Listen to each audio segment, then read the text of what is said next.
How's everyone doing? Congressman Babin here, District 36 of Texas. Just wanted to let you know I'm back here in Washington. We're voting. We're voting on a couple of bills today, and just want to kind of report to you some of the things that are happening up here in Washington, D.C. Number one, the bill that we're working on and voting on today is H.R. 6800. Or better known as the HEROES Act, which is so claimed by Speaker Nancy Pelosi. But this is a Pelosi Democrat bill all the way, which I am absolutely going to vote against because it's got so many provisions in there that would harm the American people, harm the economy, and do things that would keep us from being safe and solvent. Number one, the Democrats never cease to exploit a crisis, and this is a very good example of the exploitation of our COVID crisis pandemic that's going on right now. Number one, it's going to disincentivize work. It has anti-work provisions in it. This is going to make the recovery more difficult by making it more profitable for people to continue staying at home rather than going back to work. And if anything that I'm hearing from my constituents in my district, it's that they want to go back to work. You folks out there want to work. It's time to go back. Now we have to do it in a smart manner, and we will. We will continue to socially distance. We will continue to wear masks and gloves and cleanse our hands and wash our hands frequently, etc. And as testing goes on, we will get more and more aware of who's got and who's had COVID before. Number two on this thing, there's a jailbreak provision. The Democrats want to release more prisoners from jail. We've already seen a number of tragic cases where people have been let out of jail. Prisoners have been released from jail, and they've gone back and committed crimes, some of them heinous crimes against innocent people.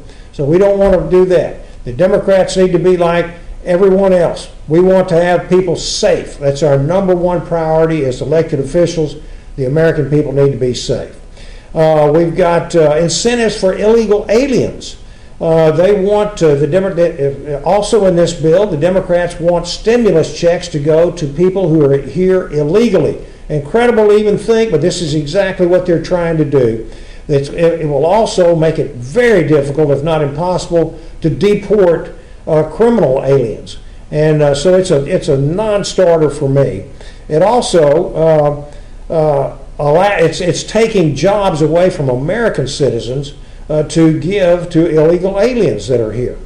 We can't have that. And there's also more wasteful spending. This bill is going to spend $3 trillion more American taxpayers' dollars. $50 million to the legal services corporations, which goes to trial lawyers.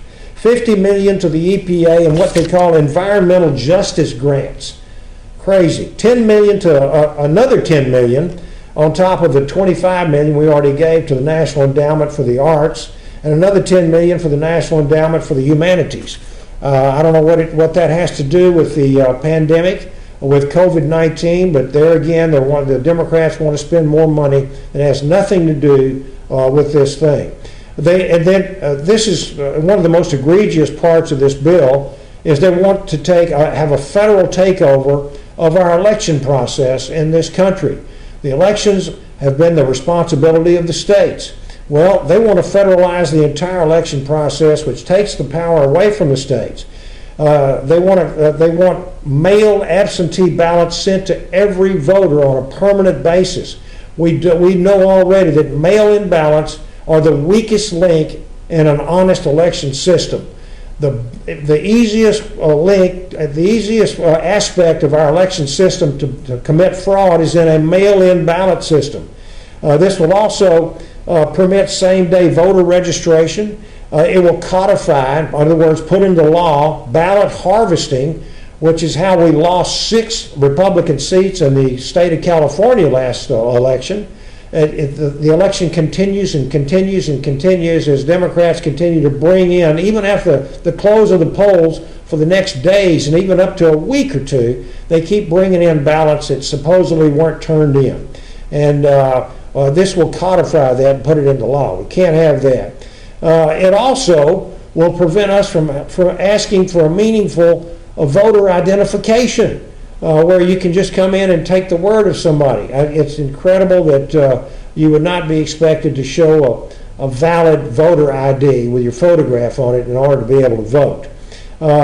It also mentions cannabis, which is another term for marijuana.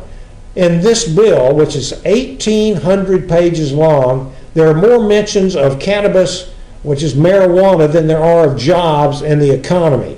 So I'm going to be voting against this bill, proudly vote against it.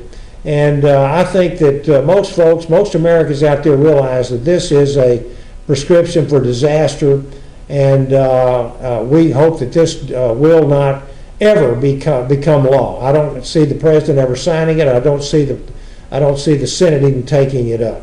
So with that, I would just say good luck. Thank you for giving me the honor and the privilege of representing you in the 36th District up here in Washington, D.C. Stay safe, stay well, and God bless you, and God bless America.